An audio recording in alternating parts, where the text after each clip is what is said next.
میں ایک دو باتیں اور عرض کرنا چاہتا ہوں، چونکہ رسول اللہ صلی اللہ علیہ وسلم کا یہ دستور، نمونہ، طریقہ اسوہ حسنہ ہے۔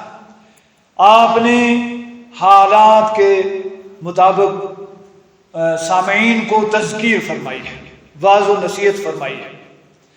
یہ اشہر حرم میں سے ذی الحج کا مہینہ ہے۔ اس مہینے میں عظیم واقعات ہیں، اور ان عظیم واقعات میں سے چند واقعات گزرے ہیں۔ ابراہیم خلیل الرحمن کی قربانی، ان کی ایثار، ان کے جذبات، ان کی وہ عبادتیں، وہ ریاضتیں اور ان کے تذکرے آپ نے سنے۔ حج کا فریضہ اسی مہینے میں ادا ہوتا ہے، قربانی اسی مہینے میں ہے، وہ ایام تشریق جو بڑے برکت ایام ہیں وہ اسی مہینے میں ہیں، اور اسی مہینے میں دو عظیم واقعات پیش آئے ہیں۔ ایک ہے سیدنا عثمان ذی النورین، عثمان غنی رضی اللہ تعالیٰ عنہ کی شہادت کا واقعہ جو گزشتہ جمعے گزرا۔ اور عجب اتفاق دیکھیے کہ جس دن حضرت عثمان غنی رضی اللہ تعالیٰ عنہ شہید ہوئے ہیں، اس دن جمعے کا دن تھا اور 18 ذی الحج تھا۔ 1407 سال بعد یہ جو اس سال گزرا ہے ہمارا ہجری 1442، تو اس میں بھی جمعے کا دن اور 18 ذی الحج ہے۔ سیدنا عثمان غنی رضی اللہ تعالیٰ عنہ کی شہادت کا واقعہ ہے۔ پھر اسی مہینے کے اختتام پر حضرت سیدنا ابو بکر عمر بن خطاب رضی اللہ تعالیٰ عنہ کی شہادت کا واقعہ ہے۔ صحیح حدیث ہے، حضرت سیدنا انس بن مالک رضی اللہ تعالیٰ عنہ بیان فرماتے ہیں کہ مدینہ طیبہ میں جبل احد پر رسول اللہ صلی اللہ علیہ وسلم تشریف فرما ہے۔ آپ کے ساتھ سیدنا صدیق اکبر رضی اللہ تعالیٰ عنہ ہے، سیدنا عمر بن خطاب رضی اللہ تعالیٰ عنہ ہے، اور سیدنا عثمان غنی رضی اللہ تعالیٰ عنہ ہے۔ وہ پہاڑ حرکت میں آ گیا، جوش میں آ گیا، کائنات کی کریم اس پر موجود ہے، امام الانبیاء ہیں، حبیب کبریاء ہیں، احمد مجتبیٰ ہیں، محمد مصطفیٰ صلی اللہ علیہ وسلم ہیں، جو تمام انبیاء کے سربراہ ہیں، اور 1,24,000 کم و بیش انبیاء علیہ السلام کی امتوں میں سب سے افضل ترین شخصیت صدیق اکبر کی بھی موجود ہے۔ اور ساتھ میں کون ہیں؟ شہیدان ہیں، شہیدین ہیں۔ وہ شہیدین ہیں عمر بن خطاب اور عثمان بن عفان رضی اللہ عنہما۔ یہ جبل احد حرکت میں آ گیا، اللہ کے رسول صلی اللہ علیہ وسلم نے لاٹھی ماری اور فرمایا اے پہاڑ رک جاؤ، اے جبل احد رک جا، فَإِنَّمَا عَلَيْكَ نَبِيٌّ وَصِدِّيقٌ وَشَهِيدَانِ۔ تجھے پتہ نہیں تیرے اوپر ایک اللہ کا نبی ہے اور ایک صدیق کائنات ہے اور 2 شہید ہیں، اور یہ دونوں شہیدین سیدنا عمر بن خطاب رضی اللہ تعالیٰ عنہ اور سیدنا عثمان غنی رضی اللہ تعالیٰ عنہ ہے۔ یہ حضرت محمد الرسول اللہ صلی اللہ علیہ وسلم کی زبان مبارک سے الفاظ ادا ہوتے ہیں۔ حضرت سیدنا ابو موسیٰ اشعری رضی اللہ تعالیٰ عنہ بیان فرماتے ہیں، ایک دن کا واقعہ، میں رسول اللہ کے ساتھ تھا مدینے کے باغات میں سے ایک باغ میں۔ باغ کی دیوار بندی ہے، دروازہ لگا ہوا ہے، گیٹ ہے، باہر سے آ کر کسی نے کھٹکھٹایا ہے۔ اللہ کے رسول صلی اللہ علیہ وسلم نے ارشاد فرمایا جاؤ دروازہ کھولو اور ان کو جنت کی خوشخبری دے دو۔ سبحان اللہ۔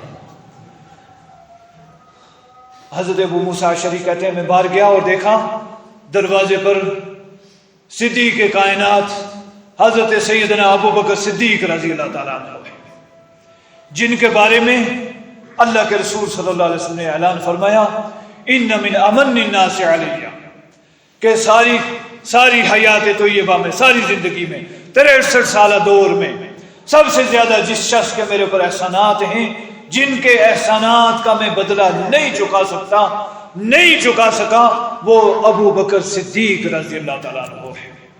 جاؤ مسجد نبوی کی طرف جن کے دروازے کھلتے ہیں، روشن دان کھلتے ہیں، یا جن کے روشن دان مسجد نبوی سے راستے ہو کر جاتے ہیں، سب راستے بند کر دو، صرف اور صرف ایک روشن دان باقی رکھو، ایک راستہ باقی رکھو جو ابو بکر صدیق رضی اللہ تعالیٰ عنہ کے گھر کی طرف کھلتا ہے، جو آج بھی موجود ہے، باب السلام اور باب الرحمہ کے درمیان میں۔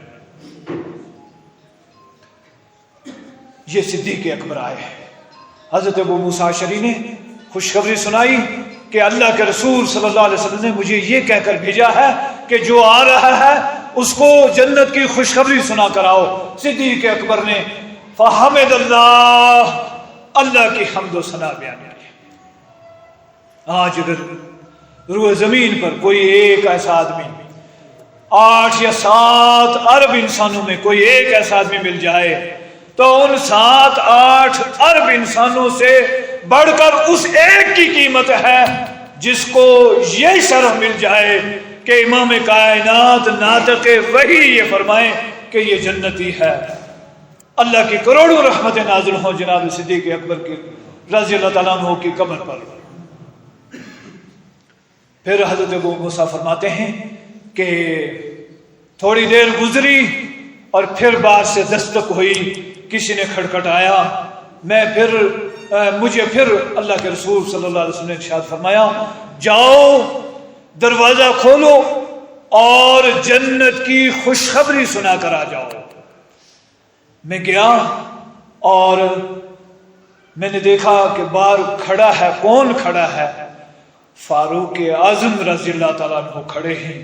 وہ کھڑے ہیں کہ جن کے آنے سے پہلے دار ارقم میں درس و تدریس بھی ہو رہی ہے اور صلاۃ بھی دار ارقم میں ہی ادا کی جا رہی ہے۔ کعبۃ اللہ میں نماز پڑھنے کی جرت ابھی نہیں ہو پا رہی ہے، اور جس کے آنے سے یہ اعلان کیا جاتا ہے کہ جس نے اپنے بچے یتیم کروانے ہوں، اپنی بیویاں بیوہ کروانی ہوں، اپنے ماں باپ کو صدمے پہنچانے ہوں، وہ آ جائے، سامنے آئے، میں یہاں موجود ہوں۔ اور جس کے آنے سے جس راستے پر وہ آ جائے، اس راستے کو چھوڑ کر شیطان بھاگ جائے، وہ آ رہا ہے، وہ باہر کھڑا ہے۔ فرمایا خوشخبری سناؤ۔ حضرت ابو موسیٰ اشعری رضی اللہ تعالیٰ عنہ نے وہ خوشخبری سنائی کہ اللہ کے رسول صلی اللہ علیہ وسلم نے آپ کو جنت کی بشارت سنائی ہے۔ حضرت عمر بن خطاب رضی اللہ تعالیٰ عنہ بھی اللہ کی حمد و ثنا بیان کرتے ہیں، شکریہ ادا کرتے ہیں، رب کی تعریف بیان کرتے ہیں۔ اور پھر تھوڑا عرصہ گزرا، باہر سے آ کر کسی نے کھٹکھٹایا اور آپ نے بھیجا ابو موسیٰ اشعری کو، جاؤ دیکھو جو آ رہا ہے اس کو جنت کی خوشخبری سناؤ، علی بلوى تصیب۔ ایک جملے کا مزید یہاں اضافہ فرمایا ہے، فرمایا ایسی مصیبت پر، ایسی آزمائش پر، ایسی تکلیف پر جو ان کو پہنچنے والی ہے۔ حضرت ابو موسیٰ اشعری آتے ہیں اور جناب عثمان ذی النورین رضی اللہ تعالیٰ عنہ بار کھڑے، فرمایا اللہ کے رسول صلی اللہ علیہ وسلم نے خوشخبری سنائی ہے، جنت کی خوشخبری سنائی ہے، اور ساتھ میں یہ جملے ارشاد فرمائے ہیں الا بلوى تصیبہ، فرمایا اللہ المستعان، اللہ کی تعریف بیان فرمائی، شکریہ ادا کیا، اللہ کی حمد بیان کی، اور ساتھ ساتھ میں اللہ سے مدد طلب کی کہ اللہ المستعان، اللہ ہی مدد کرنے والا ہے، میں اسی سے مدد چاہتا ہوں، اسی کی مدد مانگتا ہوں، اس مصیبت پر یا اس آزمائش پر یا اس تکلیف پر جس کے بارے میں اللہ کے رسول صلی اللہ علیہ وسلم پیشن گوئی فرما رہے ہیں۔ یہ ہیں وہ حضرات، حضرت سیدنا عمر بن خطاب رضی اللہ تعالیٰ عنہ اور سیدنا عثمان ذی النورین رضی اللہ تعالیٰ عنہ۔ حضرت مائی عائشہ صدیقہ رضی اللہ تعالیٰ عنہ بیان فرماتی ہے، ایک دن اللہ کے رسول صلی اللہ علیہ وسلم تشریف فرما ہے اور یہ پنڈلیاں کھلی جنوں سے نیچے نیچے، جس کو ہم سادی زبان میں سکڑنج کہتے ہیں، یہ نچلا حصہ کھلا ہے۔ اللہ کے رسول صلی اللہ علیہ وسلم تشریف فرما ہے، صدیق اکبر آئے، آپ جس طرح تشریف فرما تھے اسی طرح تشریف فرما رہے ہیں، کوئی حرکت نہیں فرمائی۔ تھوڑی دیر گزری، حضرت سیدنا عمر بن خطاب رضی اللہ تعالیٰ عنہ تشریف لائے، آپ اسی طرح تشریف فرما رہے، گفتگو ہوتی رہی۔ تھوڑی دیر گزری، باہر سے آ کر عثمان ذی النورین رضی اللہ تعالیٰ عنہ نے اجازت مانگی۔ اللہ کے رسول صلی اللہ علیہ وسلم ایک دم متوجہ ہو گئے، سنبھل گئے، اٹھ کر بیٹھ گئے، کپڑے سمیٹ لیے، پردہ کر لیا۔ حضرت عثمان غنی رضی اللہ آگے جہاں جگہ خالی ہے آگے حضرت عثمان غنی رضی اللہ تعالیٰ عنہ آئے۔ جب یہ لوگ، یہ حضرات چلے گئے، مائی عائشہ صدیقہ رضی اللہ تعالیٰ عنہ نے پوچھا، یا رسول اللہ صلی اللہ علیہ وسلم، صدیق کائنات آئے، آپ نے کوئی اہتمام نہیں فرمایا، فاروق اعظم آئے، آپ نے اہتمام نہیں فرمایا، عثمان غنی آئے، آپ ایک دم متوجہ ہو گئے، اٹھ کر بیٹھ گئے، پردہ کر لیا۔ فرمایا، اے عائشہ، کیا میں اس سے شرم اور حیا نہ کروں کہ جس سے آسمان کے فرشتے حیا کرتے ہیں؟ وَأَحْيَاهُمْ عثمان، اس امت محمدی کے سب سے زیادہ حیادار شخص اگر کوئی تھے تو وہ حضرت سیدنا عثمان غنی رضی اللہ تعالیٰ عنہ ہے۔ ہمیں تمام صحابہ کرام کا احترام ہے۔ سیدنا علی المرتضیٰ رضی اللہ تعالیٰ عنہ کی مناقب میں بھی ایک بات میں عرض کرتا ہوں، کوئی یہ نہ سمجھے کہ ہم کسی بھی صحابی کے بارے میں دل میں کسی قسم کی کوئی بات رکھتے ہیں۔ جو بھی کسی صحابی کے بارے میں قدورت رکھے گا وہ اپنا آپ برباد کرتا ہے۔ شان صحابہ وہ ہے رضی اللہ عنہم ورضوا عنہ، اللہ ان سے راضی ہوا، وہ اللہ سے راضی ہوئے۔ اللہ کے رسول صلی اللہ علیہ وسلم تبوک تشریف لے گئے اور پیچھے حضرت علی المرتضیٰ رضی اللہ تعالیٰ عنہ کو اپنی جگہ خلیفہ مقرر کر کے تشریف لے گئے۔ ہمیشہ جب بھی آپ باہر تشریف لے گئے اپنی جگہ کسی نہ کسی کو ذمہ داری دے کر تشریف لے جاتے تھے۔ جب تبوک کے موقع پر آپ تشریف لے گئے اور حضرت علی المرتضیٰ رضی اللہ تعالیٰ عنہ کو ذمہ داری دے کر گئے تو منافقین نے تانے دینے شروع کیے کہ یہ نکما ہے، اسی لیے اس کو پیچھے چھوڑا ہے۔ اگر یہ بہادر ہوتا، یہ شجاع ہوتا، یہ دلیر ہوتا، یہ لڑنے والا ہوتا، یہ جرأت والا ہوتا تو اس کو بھی تو ساتھ لے جاتے اللہ کے رسول صلی اللہ علیہ وسلم۔ یہاں تو وہ رہ گئے جو معذورین ہیں۔ سورہ توبہ پوری تلاوت کرو اور تبوک کے واقعات پڑھو اور پتہ چلے، اگر زندگی رہی وہاں تک ہم پہنچے تو انشاءاللہ اس پر گفتگو تفصیل سے ہوگی۔ علی المرتضیٰ غیرت مند تھے، شجاع تھے، بہادر تھے، پہلوان تھے، فاتح خیبر تھے۔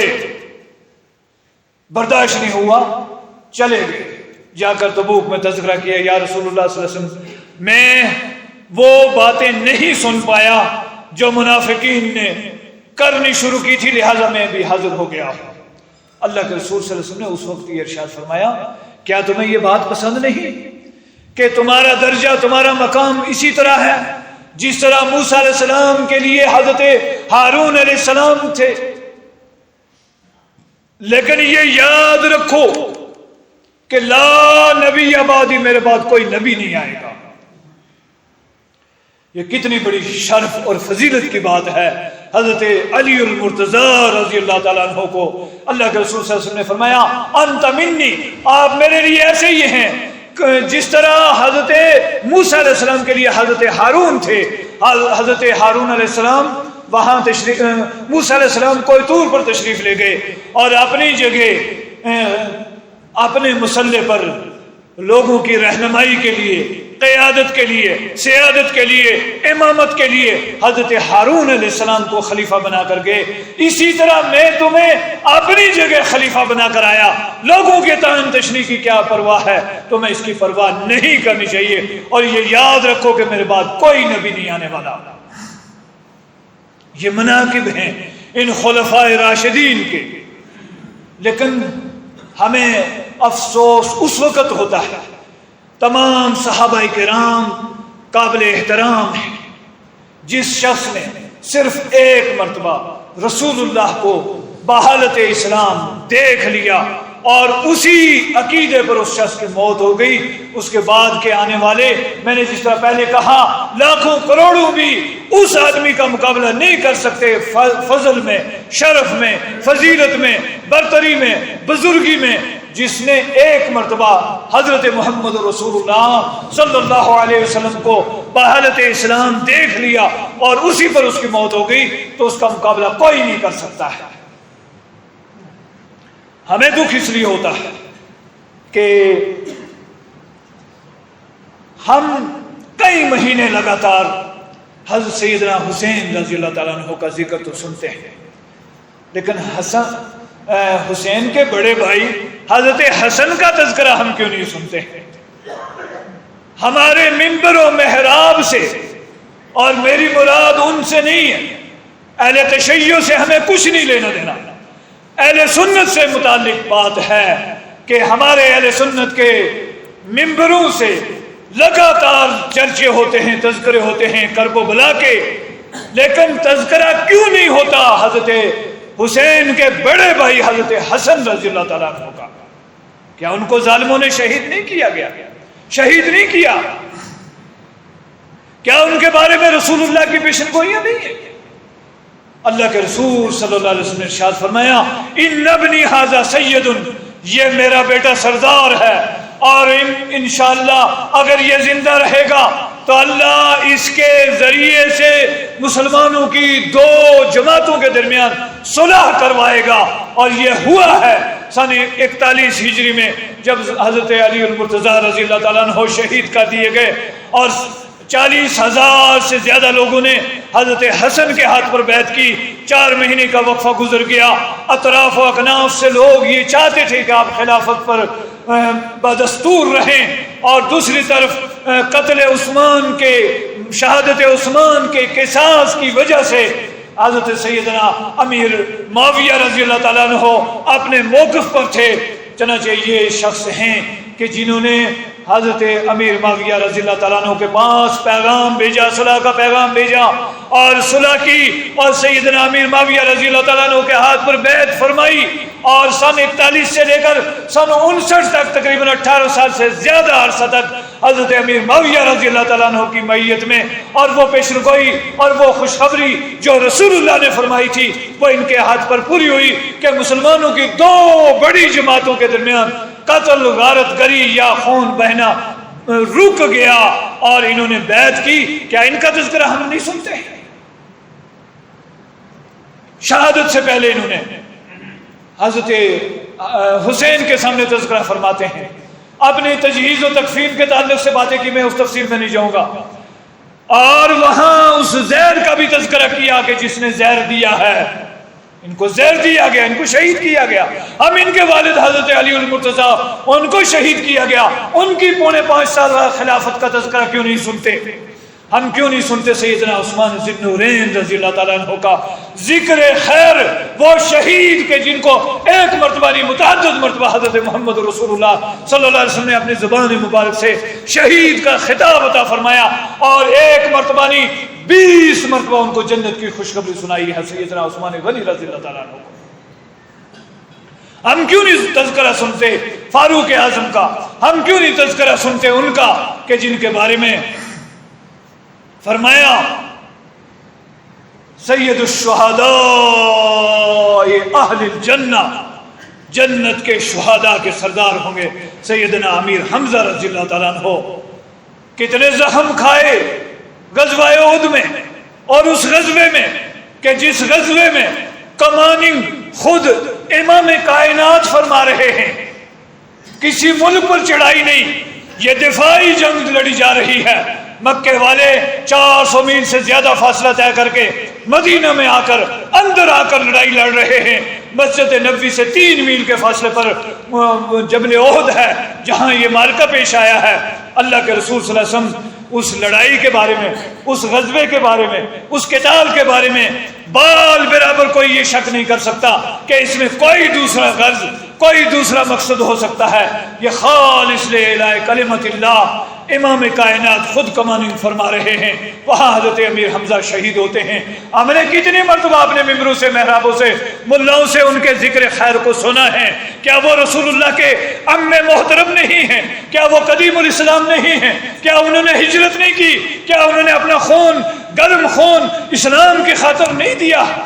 ان کے کلیجے کو چیرا گیا ہے، سینہ چیرا گیا ہے، اعضاء کاٹے گئے، آنکھیں نکالی گئی، کان کاٹے گئے، اور کلیجے کو نکال کر دشمنوں نے چبایا ہے۔ 8 سال بعد قاتل سامنے آتا ہے، اللہ کے رسول صلی اللہ علیہ وسلم کی آنکھوں سے آنسو جاری ہو جاتے ہیں۔ ہم ان کے تذکرے کیوں نہیں سنتے؟ 3 بیٹے ہیں، ابو طالب کے 4 بیٹے تھے، 4 میں سے 3 مشرف با اسلام ہوتے ہیں، ہم نام ہی نہیں جانتے۔ عقیل کون ہے ہمیں پتہ نہیں، جعفر کون ہے ہمیں پتہ نہیں، جعفر کی خدمات کیا ہے ہمیں پتہ نہیں۔ صاحب الہجرتین، 2 ہجرتوں کے شرف حاصل ہوئے ہیں، قدیم الاسلام ہیں۔ سن 6 نبوی میں لوگ ہجرت کر کے حبشہ جاتے ہیں، اس وقت حضرت جعفر ہجرت کر کے علی المرتضیٰ کے بڑے بھائی ہیں، ہجرت کر کے ابو طالب کے بیٹے ہیں، رسول اللہ کے چچا زاد ہیں، اور ہجرت کر کے چلے جاتے ہیں حبشہ۔ لگ بھگ 12 سال وہاں گزارے، مہاجری کی حالت میں وہاں دین کا درس دیا، اسلام کا جھنڈا لہرایا، توحید کے علم بلند کیے، دین کی خاطر وہاں رہے۔ تو خیبر کے موقع پر واپس آتے ہیں، ہجرت مدینہ کرتے ہیں۔ اللہ کے رسول صلی اللہ علیہ وسلم ارشاد فرماتے ہیں، میں فیصلہ نہیں کر پا رہا کہ ایک طرف فتح خیبر ہے اور ایک طرف آمد جعفر تیار ہے، کہ ان میں سے کس واقعے کو میں بڑا تصور کروں۔ یعنی اس قدر خوشی ہوئی ہے اللہ کے رسول صلی اللہ علیہ وسلم کے حضرت جعفر کے آنے کی۔ آپ بھیجتے ہیں، غزوہ موتا میں 3 کمانڈر مقرر کیے ہیں، ترتیب وار کیے ہیں، زید بن حارثہ ہیں، جعفر تیار ہیں۔ فرمایا ان میں سے اگر کوئی ایک کام آ جائے پھر یہ قیادت کرے گا، اگر یہ کام آ جائیں یہ قیادت کریں گے، اگر یہ بھی کام آ جائیں پھر مسلمان ساتھی جس کو اپنا نمائندہ منتخب کرنا چاہیں وہ کریں۔ اس میں حضرت جعفر تیار دوسرے نمبر پر تھے۔ حضرت زید بن حارثہ رضی اللہ تعالیٰ عنہ شہید ہو گئے، علم بلند کیا، ہاتھ کٹ گئے، جھنڈا اسلام کا اٹھایا ہوا ہے، ایک ہاتھ کٹ گیا، دوسرے ہاتھ میں اٹھایا وہ کٹ گیا، پیروں میں تھام رہے ہیں، ہاتھ بھی کٹ گئے، پیر بھی کٹ گئے، اور بعض روایات کے مطابق 70 سے زیادہ اور بعض روایات کے مطابق 90 زخم کھائے ہیں۔ ہمارے یہ ممبر و محراب سونے پڑے ہیں، آج تک میں نے جعفر تیار کا تذکرہ کسی ملا سے نہیں سنا ہے۔ تو ہمیں ان اصحاب رسول کے نقش قدم پر چلنا ہے، ہمیں صحابہ کرام کا احترام کرنا ہے، ہمیں ذکر خیر پڑھنا ہے، ان سارے صحابہ کے تذکرے پڑھو، صدیق اکبر کی سیرت پڑھو، فاروق اعظم کی سیرت پڑھو، عثمان غنی کی سیرت پڑھو، علی المرتضیٰ کی سیرت پڑھو، حسنین کریمین کی سیرت پڑھو، مستند سیرت پڑھو، قصے اور کہانیاں حوائیات اور خرافات سے اجتناب کرتے ہوئے جعفر طیار کا ذکر پڑھو، امیر حمزہ کا ذکر پڑھو، عشرہ مبشرہ کے نام جانو، عشرہ مبشرہ کے تذکرے پڑھو، اور ان تمام اصحاب رسول کے ذکر خیر پڑھو جن کے بارے میں رب کہتا ہے رضی اللہ عنہم ورضوا عنہ، اللہ ان سے راضی ہوا، وہ اللہ سے راضی ہوئے۔ یہ شرف کیسے حاصل ہوا، یہ درجہ کیوں ملا، یہ ڈگریاں کیسے حاصل ہوئیں، یہ ہمیں پڑھنے کی ضرورت ہے۔ اللہ تعالیٰ ہمیں کہنے سننے سے زیادہ عمل کی توفیق عطا فرمائے۔